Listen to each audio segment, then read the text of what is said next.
Hey, bonjour tout le monde. Donc, une nouvelle vidéo avec les développeurs de Diablo 4 qui viennent de sortir au Gamescom il n'y a pas très longtemps sur la page de GameSpot. Donc, sans plus attendre, on va écouter ça ensemble. I'm Chris Wilson, production director over the live service for Diablo 4. And I'm Rod Ferguson, general manager of all things Diablo. So season 2 is going to be launching on October 17th, and it's called the Season of Blood. We're really excited because this is going to be a new vampire threat is essentially invading Sanctuary. And so there's going to be a new quest line, so the player will be partnering with a new character named Eris, who's being voiced by Gemma Chan. So we're super excited to have her join our really, a great ensemble of voice talent. And she's going to be a great fit for the game. And on top Bon, déjà en partant, pour revenir sur la saison de Blood, ça ressemble un peu avec ce qui avait sorti dans Diablo Immortal il n'y a pas très longtemps.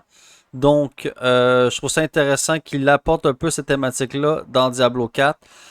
Maintenant, reste à savoir si les pouvoirs vampiriques vont ressembler au cœur de Malignant. Je l'avais déjà dit dans une de mes autres vidéos quand le trailer était sorti. J'espère que ça va être plus intéressant que des petits trucs qu'on peut mettre dans les bijoux. J'espère vraiment qu'ils vont nous apporter une petite touche de fantaisie, de fraîcheur là-dessus. Et que ça ne sera pas juste une petite quête, un peu comme dans la saison 1. J'ai l'impression que la fille, elle va être avec nous un certain bout de temps. Je ne sais pas si ça va être là tout le long de la partie avec nous. Donc j'aimerais ça en avoir un petit peu plus là-dessus. C'est vraiment quelque chose qui me chicote un peu. J'ai hâte de savoir.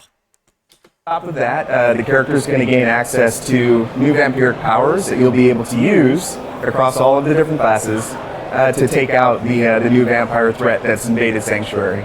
So we'll have new legendary items and weapons, new uniques, and it's really going to provide a whole. Oh. Ils ont dit nouveau unique et nouveau légendaire. Donc, on va avoir des nouveaux items aussi. J'ai bien l'impression, ça aussi, ça va faire du bien. Je le répète souvent. Parce que, selon moi, ça c'est mon opinion personnelle, on n'a pas assez d'uniques. New way to kind of like progress with your character and a new power fantasy. And then that's sort of the theme and story side of it. And then obviously with each season, as part of a live service, we want to do quality of life and make changes to the game, sort of in the end game as well. And so one example of that is in season 2, we're introducing 5 new additional bosses.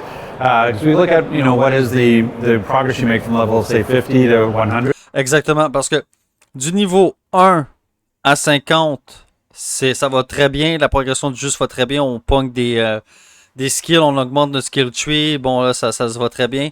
50 à 70, on commence à ressentir un peu l'essoufflement.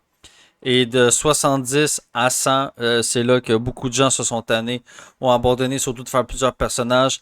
Parce que de 70 à 100, tu fais des Helltide, des Nightmare Donjons, ça s'arrête là. Fait que c'est sûr que les 5 nouveaux boss, ça va être extrêmement intéressant. J'ai bien hâte de voir à quoi ça va ressembler. We want to have more milestones along the way where you can be like, I can test my build against these certain types of bosses. And we also know there's a huge desire for our uniques and the Uber uniques because they have a very low drop rate. Ouais, parce que, juste pour revenir sur les boss, c'est sûr que les boss que tu fais en Nightmare, mais tu peux pas retester ton build, mais sur le même, ou sur plusieurs boss, ou sur les mêmes boss. Donc c'est sûr que pouvoir essayer son build sur plusieurs boss variés en progression, ça va être extrêmement agréable, un peu comme dans la campagne. Donc je vois où ce qui va en venir, ça va être très intéressant. Puis effectivement, on est très intéressé à vos uniques puis à vos Uber uniques, parce que qui a réussi à repogner un Harlequin depuis le début du jeu, on peut les compter sur les doigts d'une main sans utiliser le bug. Sometimes they really solidify your build. And so now with these 5 new bosses, you can actually target uniques and you can go and have a much higher drop rate on an Uber unique than you would in the open world. Those 5 bosses, obviously it's interesting because the way people approach this kind of stuff now is they're very invested. So like at the same time as being excited, there's a level of cynicism towards. Oui. Et ça, excusez-moi, ça m'énerve. J'en ai vu beaucoup de commentaires là-dessus, sur Facebook, sur les réseaux sociaux. Ah, ça va être 5 boss qu'on connaît des gens, puis ils vont juste changer les skins. Guys, donnez-leur une chance. Ils ont dit new bosses and returning bosses. Fait que ça va être des boss, certains boss qu'on a déjà eu, qu'on va revoir, et des nouveaux boss. Alors là, j'espère revoir peut-être un Andariel qu'on avait vu dans la campagne qui va être très intéressant. Et même s'il nous ramène des boss de Diablo 2, je serais aussi très content. everything that is coming out. So I saw the 5 bosses, excitement, and then immediately people were like, are they just going to be reskins of a boss that we know 5 times? So can you talk about like what those 5 bosses will actually entail? It's a mixture of sort of like new and sort of, one of the things we heard a lot from players was like, I don't think we've ever even talked much about it, where the bosses are coming from, but there's a notion of like, I play these campaign bosses and I didn't necessarily get to fight them ever again unless I'm playing the campaign. So that's part of the inspiration. Cool. So there's going to be definitely like ways we can leverage content we've had, but also new content as well. And so that, but the fact that we're doing it in the seasonal and the eternal is going to be really exciting. And again, Ok, fait que les boss seront pas juste en saison, ils vont être aussi en Eternal. Good job. that idea of like, we've heard a lot of feedback around the Uber Unique. So, and what's really interesting is that actually it's a boss ladder. So it's not like in Diablo 2 where you just go Ok, c'est une échelle de boss. Les 5 nouveaux boss, j'ai l'impression que je comprends. farm a boss over and over and over and over again. There's actually sort of prerequisites to get it to be able to summon a boss that you'll have to go through the bosses to get there. And so it actually has its own gameplay Okay, ça va involved être in très even having intéressant. a boss appear. What happens when something goes out into the world? When do you start to pick up on the general sentiment from the audience? What is it data points? Is it social media? How do you know what the sentiment is? So with live service development, I mean, we're always paying attention to the community. So we're looking at all sources of feedback. We solicit surveys to some of our players, so we use that as one kind of funnel for information. We look at telemetry and data that's like coming back from like, the back ends. Ça aussi, je l'avais toujours dit. Ils prennent beaucoup d'informations dans le back-end. Donc, guys, tout ce qu'on fait in-game, ils ont l'information dessus. Le nombre de boss qu'on fait, le nombre de donjons qu'on fait, les donjons qu'on fait, le nombre de world boss, etc. Il y a absolument tout. Mais là, ce que je viens de savoir aussi, c'est qu'ils font beaucoup de sondages pour avoir un bon feedback. Ce qui est quand même intéressant parce que c'est une des raisons, je crois aussi, pourquoi ils sont aussi rapides sur la gâchette aussi à réagir quand le feu commence à prendre. We kind of see like where there are pain points or friction from just looking at data.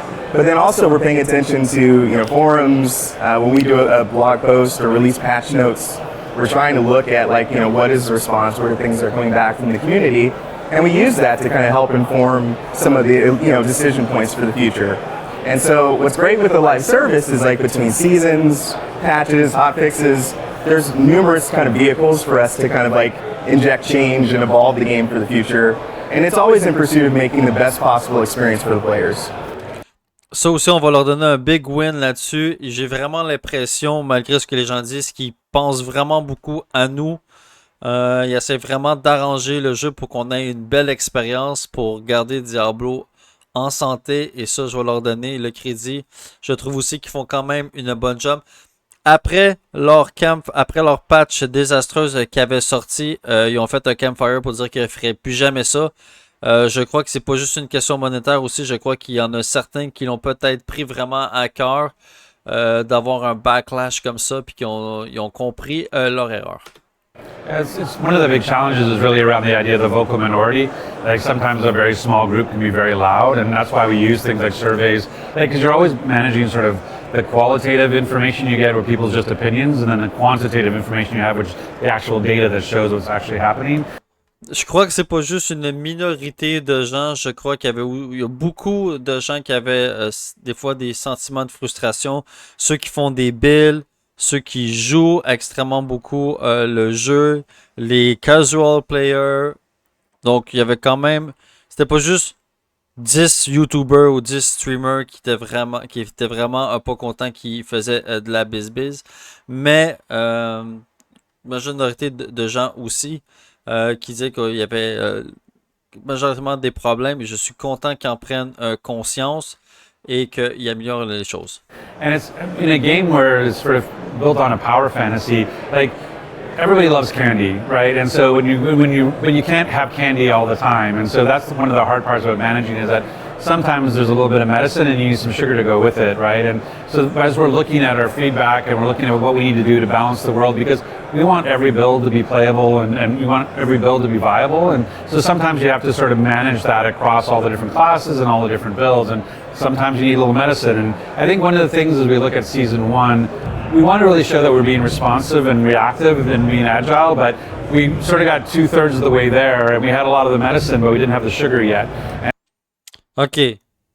Effectivement, on peut pas toujours avoir des bonbons. Effectivement, à un moment donné, en 2023, on est un peu dans une génération où on veut toujours beaucoup plus de bonbons. Mais effectivement, des fois, il faut avoir de la médecine. Il faut balancer les billes. Donc, des fois, il faut mettre de la médecine. Il faut donner des médicaments aux billes qui en ont trop eu de bonbons comparé à ceux qui en ont pas.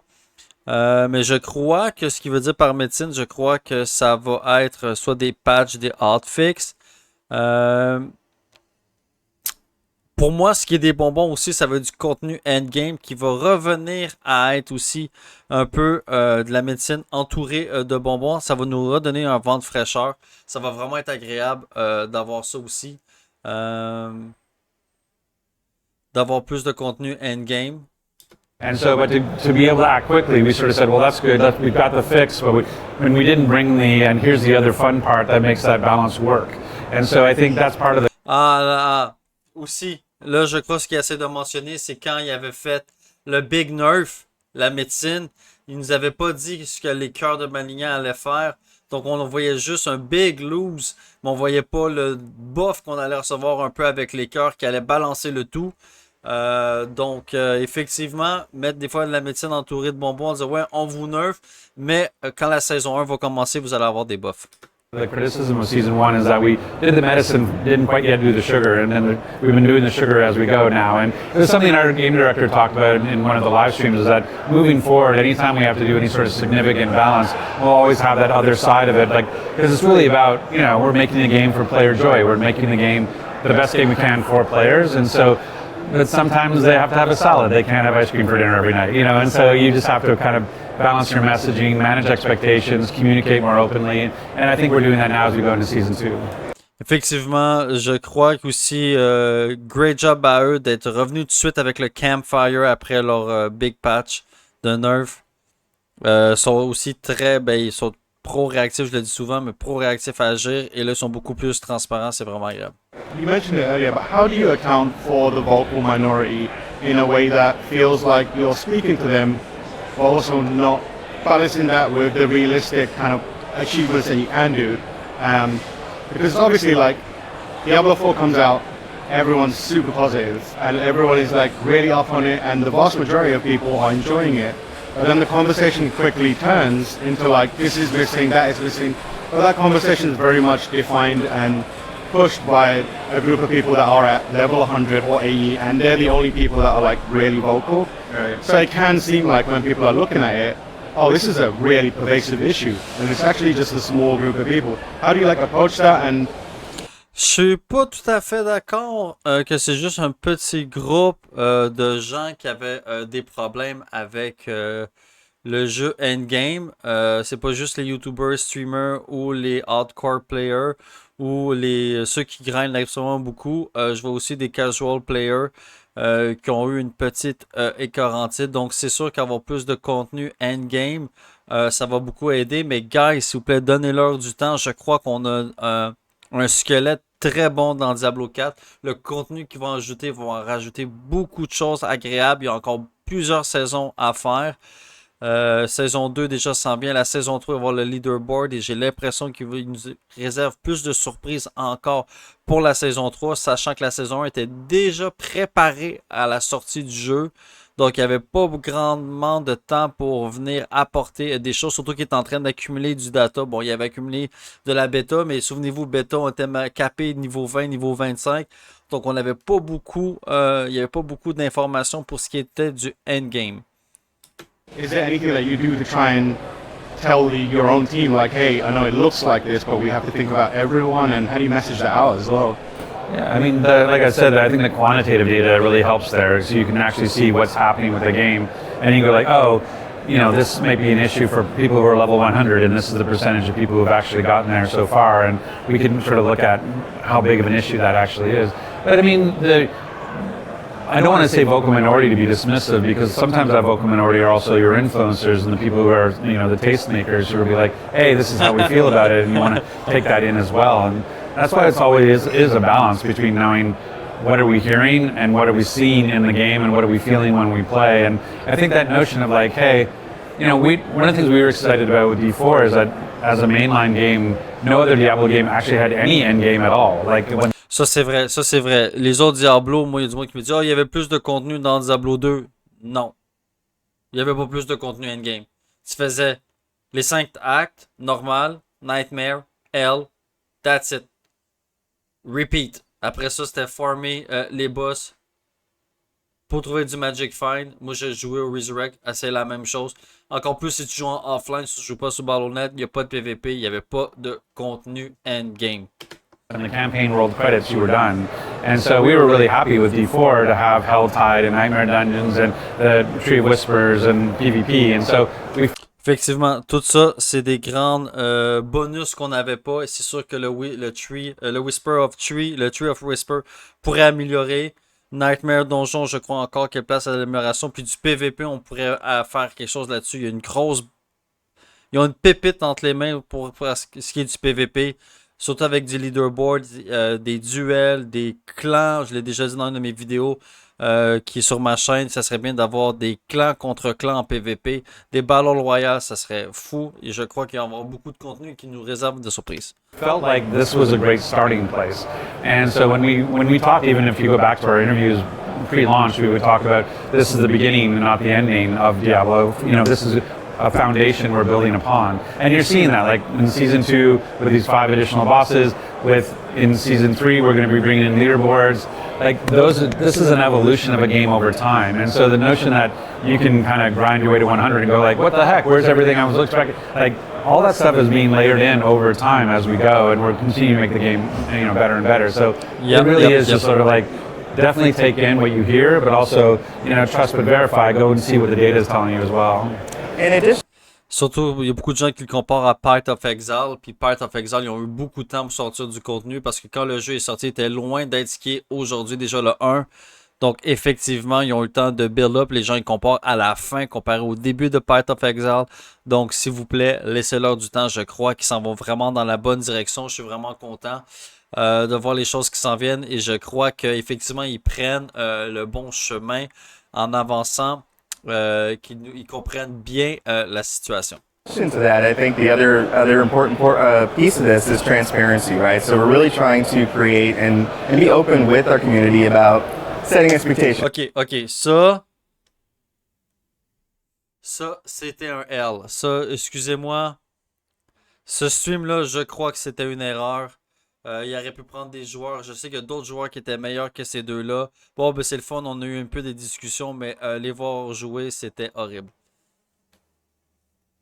It's like, here's what we're trying to do in the near future, releasing patch notes early, really just, you know, having live streams, the campfire chats, letting our audience know, like, here's what we're trying to do in the short term, here are things we want to even do in the medium term, like he mentioned leaderboards for Season 3. Like, we're trying to just, like, you know, be more open about that information versus like holding everything to the vest. And good Joe in our last, you know, he talked about philosophy. Like, here's why we're doing certain things. Because I think it's one thing to say what you're doing, another thing to say why you're doing it. Très important de dire pourquoi qu'on le fait, pas juste qu'est-ce qu'on fait, pourquoi qu'on le fait. Ça explique beaucoup de choses et ça calme les ardeurs. So I think helping people understand, like, oh, this is our goal, this is what we're trying to accomplish, and just give some background to why these decisions are being made. You know, you guys have been quite candid with, you know, the patch came out and they nerfed some stuff, and you're like, okay, we did it wrong, we won't do that again. And then you talked about all the vehicles you have to kind of approach it. How do you feel about the expectation that creates? Because it's kind of a double-edged sword, right? Where you're like, oh, we can like react, but then the expectation from the audience is when they demand something, they need it immediately, and they're like. Oui, ça aussi, ça peut être vraiment un problème. C'est là, on a fait ouais, et là, tout de suite, ils ont réagi, puis là, ça va peut-être conditionner les joueurs qu'aussitôt qu'on pleure, il faut absolument qu'ils nous le donnent, puis guys, vous n'allez pas toujours avoir ce que vous demandez. Il y a des choses qui doivent être faites pour la stabilité et pour la longévité du jeu. Puis on peut, comme l'ont dit tantôt, on peut pas toujours avoir des bonbons. De temps en temps, il faut que tu manges ta salade pour manger du sundae pour dessert. Donc, effectivement, je crois aussi ce qui est dangereux, on dit on fera plus jamais ça. Donc là, ils peuvent plus vraiment nous faire un big nerf comme ça. Peut-être qu'il va falloir qu'ils le fassent par petits bouts ou par petites tranches. Mais ça, ça peut être effectivement une lame à double tranchant. Why do you put it? How do you guys as developers feel about that? And how do you try and manage those expectations? It is a balancing act, you know, depending on what it is we're trying to address. I mean, it can obviously take development time to get it right? You don't want to be too hasty to just rush, you know, change. You may end up like imbalancing the game in a different way that you maybe didn't foresee. So you have to take your time to really think through, like, okay, how do we want to address the problem that's been flagged? Look at it in terms of priority as well. There's oftentimes competing priorities, so it's like making sure you're targeting the thing that's going to have the biggest impact for the player first and foremost, and then finding the right, you know, time to release those things. And so it's just really a balancing act that, you know, our leadership and our designers have to really kind of like work through for each issue as it comes through. Effectivement, là-dessus, je vais encore y donner raison. Ils peuvent pas toujours, aussitôt qu'on pleure, nous arranger les affaires parce qu'ils vont passer que le temps à nous donner ce qu'on veut, pour arranger les petites affaires sur lesquelles on chante, puis ils n'auront plus de temps pour leur échéancier, ce qu'ils avaient préparé, ce qu'il y avait dans leur boîte à outils, dans leur boîte à surprises. Ils ne pourront plus nous sortir des surprises. Ils vont être que là à répondre aux gens qui pleurent. It's also the complexity of the development process. You know, when we look at, we have essentially 3 teams working on the seasonal side. There's like, we have our odd teams, so like doing season 1, then season 3, then season 5. We have our even teams doing season 2, season 4, and then we have another team that's focused on what's going on in the live game. And so on top of those 3 teams, who are like, the odds and evens are leapfrogging each other. We've got our live team, and then we actually have an expansion team working as well. And so Wait. Ils ont une équipe d'expansion, pour ceux qui s'en doutaient ou qui disaient qu'on ne va pas l'avoir. Il y a une équipe qui est extrêmement dédiée à l'expansion. Et là, je viens de comprendre aussi, il y a une équipe qui fait saison 1, saison 3, saison 5. L'autre équipe, elle fait saison 2, saison 4, saison 6 qui se jalonnent. So when we hear a piece of feedback, there's always a conversation. If we agree with it, then it's like, is this a short term? Hey, we can do that as a hot fix overnight. Is this more of a patch that has to come in 2 weeks? Or actually it's something we're going to address next season because of the way that, you know, we're a lot of the ways, that's part of the thing. Like when we put out season one was finished when we released. So there was no real player feedback yet, other than sort of the beta feedback. But after launch, like season 1 was kind of done, and so that's why we used that preseason time to tweak as much as we could, and why we, you know, removed the need for the altars of Lilith and that kind of thing. So it's just that notion that like the trains are always running, right? The trains are always leaving the station, and what can get on at which train is always part of the balancing act of like, oh yeah, we agree with that feedback. Now which train can we actually make it on, and are we willing to delay other things to make that happen? Because I think sometimes people just feel like it's always additive, and really it's kind of like there's only so much scope that a team can do. And so to say like, oh, this new idea wants to come in, well then that means usually another idea needs to get postponed. And so when we're talking about the prioritization, c'est ce que je vous disais tantôt. It's like, oh, we want to do this. Are we willing to slow down this other thing? You know, and so that's definitely one of the things, the give and takes you have to do when you're balancing. I don't want to say misunderstanding, but a lot of the kind of discussion is also attributed to things like the battle pass system and the season model as well. And some people say it doesn't feel like it works in Diablo. And you know, we've had other people who make games similarly, like the Path of Exile, keep looking at and be like, we're learning a lot from the viability of something like a battle pass model. How often do you kind of like reassess that, and do you think it does still work in this day and age, especially because it's like a lot of cosmetic stuff? Écoutez, moi j'avais aucun problème avec le Battle Pass. Le Battle Pass, t'es même pas obligé de l'acheter pour avoir l'expérience et le reste du truc. Ce qui est payant, c'est t'as 20 points directement en partant, puis c'est les cosmétiques. Et moi, j'ai aucun problème à ce que le jeu vende du cosmétique. C'est pas un pay to win, c'est un pay to skin. C'est un pay to cosmétique, c'est un pour changer ton personnage. Ça le up pas, ça le descend pas. Moi, tant que les cosmétiques sont beaux, parce que là, des fois, dans le shop, c'est pas toujours top. Moi, ça me dérange absolument pas. Je trouve que le Battle Pass, c'est pas un grand problème pour moi. Pour les autres saisons, renvoyez-moi aussi des Battle Pass. Ça me dérange absolument pas. And you don't want to upset the balance, and when it is like you can't put a lot of meaningfully changing content in there, is it even worth doing? How do you approach like looking at that kind of system? J'étais extrêmement content du Seasonal Blessing, l'expérience bonus, le Salvage bonus, le Gold bonus, les cœurs de malignants plus puissants. Je trouve que ça, c'était un super ajout. think that's what we're learning now. Like, you know, that's one of the things is like we're having lots of conversation about the first time we've done something, you know, and so when times we'll come together and we'll go like, hey, everybody, this is one data point, you know, and we're looking at season 1 and like, what's the battle pass doing? What's the shop doing? What is the seasonal reset doing? How do we feel about it? It's like, at the end of the day, it's one data point. And so I'm really excited for season 2 on October 17th because that's now we'll have 2 data points to go like, okay, how many people are playing? How many people are engaging with Battle Pass and Shop? How's it all working? And so I think this is all learning for us. Like I know people tend to think like, oh, you had 10 years with Diablo 3, you must know everything. And the answer is very different games, very different team. And so and obviously the industry's changed in the last 10 years. So for us, it's really, this is a lot of learning for us. So we're going to, you know, make some mistakes as we're trying to make the game better and better. Yeah. Do you think there's kind of like a different expectation on a team like the Diablo team or even a developer like Blizzard? Yeah, because obviously you're seen as one of the biggest developers in the world. Oui, effectivement, ça c'est quelque chose que j'ai entendu beaucoup. Ah, Blizzard, ils ont plein d'argent, ils pourraient nous faire quelque chose de mieux que ça. Bla bla bla, bla bla bla. Effectivement, Blizzard, c'est quand même une grosse compagnie. Mais je crois que Blizzard, avec les histoires dans le passé, ils peuvent pas arriver tout le temps avec un win. On leur donnera souvent jamais un win, même si c'est un win, parce que c'est Blizzard.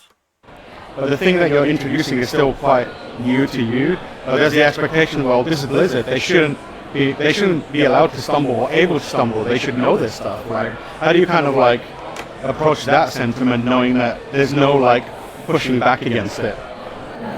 I mean, ça, c'est une question extrêmement difficile qui vient d'y poser à répondre. Il n'y a pas vraiment de réponse parfaite.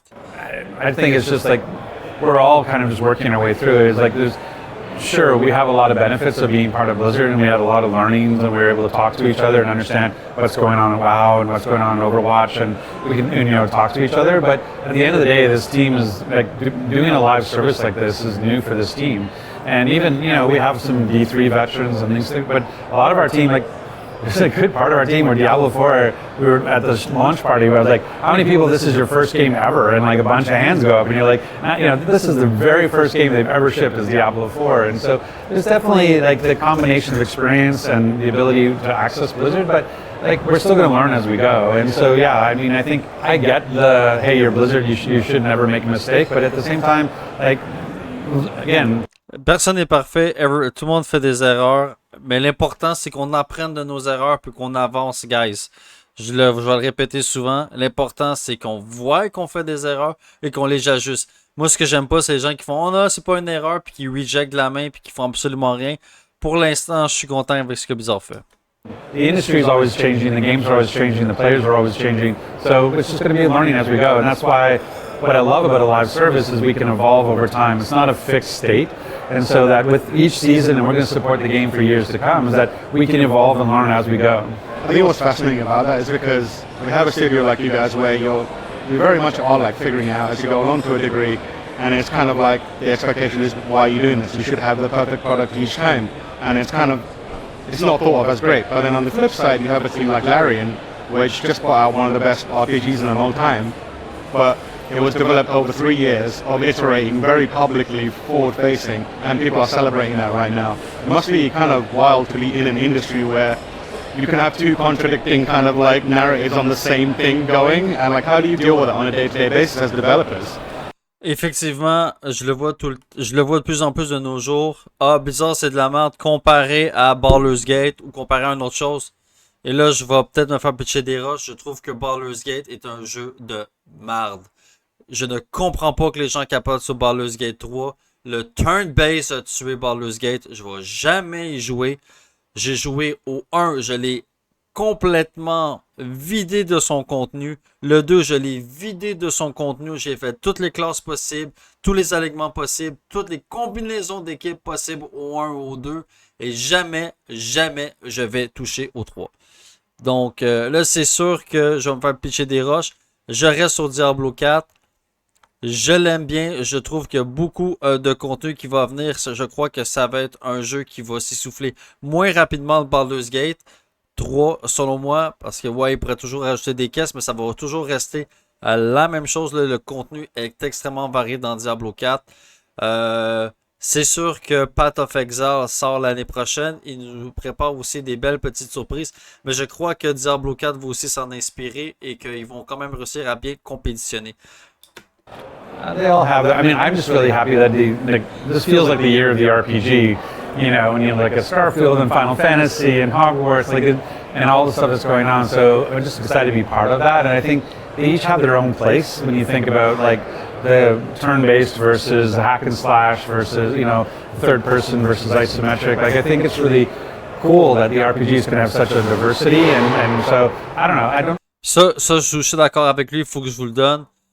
C'est le fun d'avoir plusieurs de variétés parce que chaque personne va pouvoir réussir à trouver son jeu, son nanan, son petit dada. Donc ça aussi, je suis quand même content qu'il y ait beaucoup plus de variétés de role-playing game. C'est vraiment agréable. I just think it's great that RPGs is really coming to the top this year. Alright, thank you guys pour avoir regardé ça avec moi. Donc, dites-moi ce que vous avez pensé de mes réactions en commentaire. Et je vais aussi mettre ceux qui veulent revoir la vidéo sans les coupures que j'ai faites. Elle va être dans la description de la vidéo. D'ici là, je vous dis bon jeu, bonne game, peace.